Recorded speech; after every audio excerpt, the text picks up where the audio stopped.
पहाड़ों से पलायन होकर के सब लोग नीचे निकल गए, पहाड़ खाली पड़े हुए हैं, गांव के गांव खाली पड़े हुए हैं। हमें अपने पर्यावरण को ठीक बना कर रखना है। आज देखते हैं हमारा यहाँ पर पॉल्यूशन लेवल देहरादून में दिल्ली जैसा हो रहा है। ताकि देहरादून को कैपिटल बना दिया, जो कंजेस्टेड हो गया और जो चीजें करना चाहते थे वो नहीं हो पाए। लेकिन इस वक्त उत्तराखंड ने अपनी बड़ी भारी पहचान बना ली है। लोग हमारे पहाड़ में गरीब हैं या नीचे मैदानों में गरीब हैं, उनके लिए बहुत कार्य हमें तंत्र को भी और समाज को भी करना है।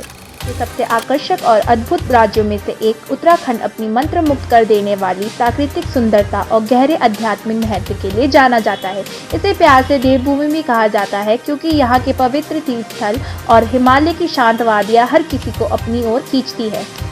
यह राज्य अपनी विविध सांस्कृतिक धरोहर और समृद्ध प्राकृतिक संसाधनों के लिए प्रसिद्ध है। हर साल 9 नवंबर को उत्तराखंड अपना स्थापना दिवस मनाता है। इसी दिन 2000 में उत्तर प्रदेश से अलग होकर ये एक नया राज्य बना। इस ऐतिहासिक गठन के लिए लंबा आंदोलन हुआ, जिसमें 42 लोगों ने अपने प्राणों की आहुति दी। इन बलिदानों की बदौलत उत्तराखंड भारत का 27वां राज्य बना। शुरुआती 6 वर्षों तक इसे उत्तरांचल के नाम से जाना गया, लेकिन जनवरी 2007 में इसे आधिकारिक रूप से उत्तराखंड नाम दिया गया। इस साल राज्य ने अपनी राज्य जयंती मनाई। इस विशेष अवसर पर हमारी संवाददाता अंजना कुमारी ने कुछ विद्वानों से बात करते हुए एक शानदार रिपोर्ट तैयार की है। आइए जानते हैं इस अद्भुत राज्य की प्रेरणादायक कहानी। हमारे साथ मौजूद है ITBP के पूर्व कमांडेंट JS तरियाल जी। आप CAPF कार्मिक संगठन के महासचिव भी है। उत्तराखंड को लगभग 25 वर्ष होने को है। इस 25 वर्ष के काल को आप कैसे देखते हैं? जहां तक मेरा अनुभव है, पिछले 25 साल में उत्तराखंड काफी कुछ बदला है। इसमें बदलाव तो आया है, लेकिन सबसे बड़ी विडंबना ये रही है कि हम अलग राज्य मिलने के बाद और बनने पर भी हम अपने पलायन को नहीं रोक पाए। और इस स्टेट के अंदर पलायन खूब हुआ, पहाड़ों से पलायन होकर के सब लोग नीचे निकल गए, पहाड़ खाली पड़े हुए हैं, गांव के गांव खाली पड़े हुए हैं। कारण मुख्य मेरी समझ में ये हो सकता है कि वो चिकित्सा की सुविधा ना होना, स्कूलों की सुविधा ना होना, रोजगार की समस्या होना और रोड कम्युनिकेशंस का ना होना। आज की डेट में ये काफी हद तक पूर्ण हो रही हैं, लेकिन फिर भी ये पलायन अभी रिवर्स नहीं हुआ है। और मेरी उम्मीद है कि सरकार को ये कोशिश करनी चाहिए कि 25 साल गुजरने के उपरांत इस विषय पर विचार करे, पहाड़ों में रोजगार, बेसिक सुविधाएं, जो बेसिक कम्युनिटीज हैं, उन रिक्वायरमेंट को पूरा करे और लोगों को प्रोत्साहित करे, ताकि यंग जनरेशन और जो लोग अब दोबारा सोच रहे हैं जाने की, अतिशीघ्र पहाड़ों पर बसें, अपने मकानों को दुरुस्त करें और अपने गांव को आबाद करें और उस पलायन को रोकें। और आज हर गांव रोड लिंक है, कनेक्टिविटी बढ़ी है। कनेक्टिविटी बढ़ने से लोगों को गांव में सुविधाएं मिली हैं। वो चीज हर जो उनको बेसिक कम्युनिटी चाहिए वो उनके घर के नजदीक पहुंच रही हैं।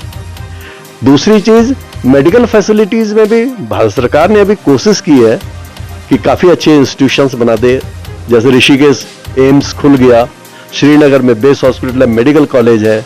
इसी तरह से कुमाऊं के अंदर भी मेडिकल कॉलेज हल्द्वानी में है और भी मेडिकल कॉलेज अल्मोड़ा में खुलने जा रहा है। तो ये भी विकास एक हुआ है।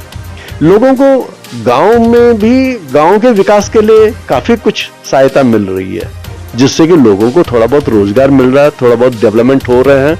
उनके शौचालय हर गांव में हर घर पे बने हुए हैं, हर घर पे पानी चला गया है, हर घर में जो है राशन पानी की सुविधा मिलती है, गैस पहुंच जाती है।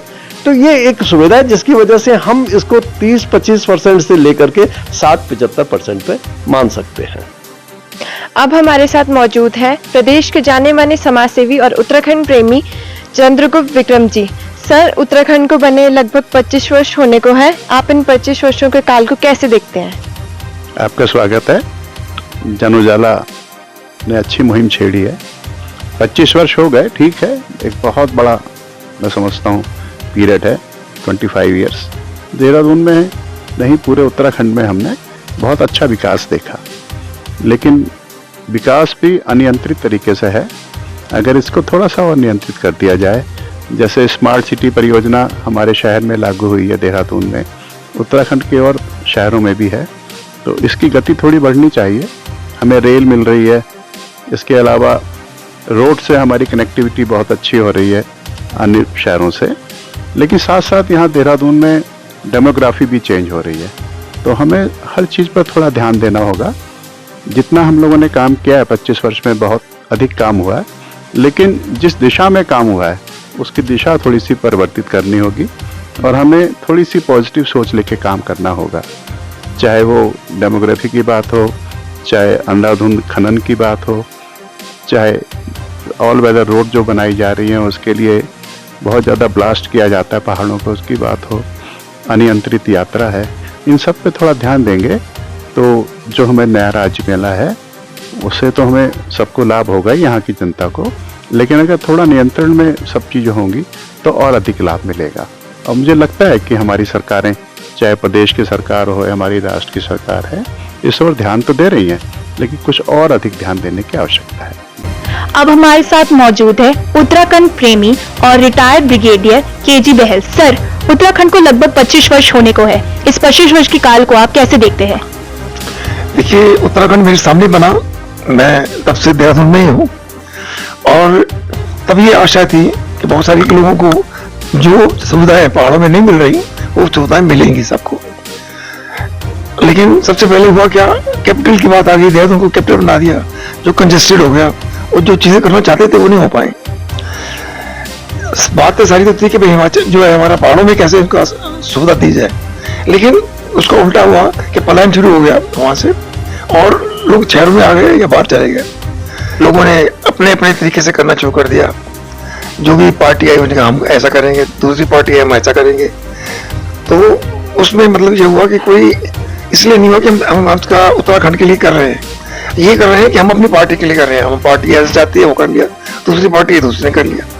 मैं जब शुरू में हुआ तो सबसे पहले हुआ यहाँ पर होता प्लास्टिक का, थिन प्लास्टिक को बैन कराने के लिए कोशिश किया और बैन करा दिया।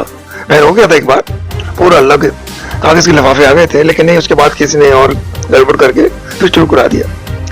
फिर एक कैनाल जब कवर करने की बात थी, सारा पानी जहाँ से मिला करता था, लोग अपने बगीचे वगैरह सब सींचते थे, वो बंद हो गया उन्होंने कवर करके। तब किसी ने लड़े हम उसके लिए कि नहीं साहब देखिए ये ठीक नहीं है, इसको आप ऐसा। तो हमें जो मुख्यमंत्री तब थे तिवारी जी, तो उन्होंने कहा कि नहीं साहब हम इसलिए कर रहे हैं, हमें सड़कें चौड़ी चाहिए, चौड़ी कैसे करें बताइए, तो इसलिए हमें करना पड़ रहा है। लेकिन उन्होंने ये नहीं सोचा कि पानी बंद हो जाएगा तो कैसे हम आगे करेंगे। फिर उसके बाद में मल्टी स्टोरी आए, हम उसके लिए लड़े, 5 साल तक उन्हें मल्टी स्टोरी नहीं बनने दी और उसके लिए हम सुप्रीम कोर्ट में गए 2 बार, लेकिन वो कहते कि नहीं साहब आपका पॉइंट ठीक है, लेकिन जो है फैसला हाई कोर्ट देगी, और हाई कोर्ट में बहुत पैसा चलता था और वो हमारा केस खत्म हुआ। इसी प्रकार से हर तरह से, जैसे बिजली के रेट थे बहुत अब बढ़ गए हैं, पहले इतने नहीं थे। तो पहले क्या होता था, फिक्स चार्जेस नहीं लगते थे, अब फिक्स चार्जेस लगते हैं। अब मेरे बिल में 500 रुपये आता, फिक्स चार्जेस आता है जैसे बगैर किसी उसके लिए। तो इस तरह के कई चीजें हैं।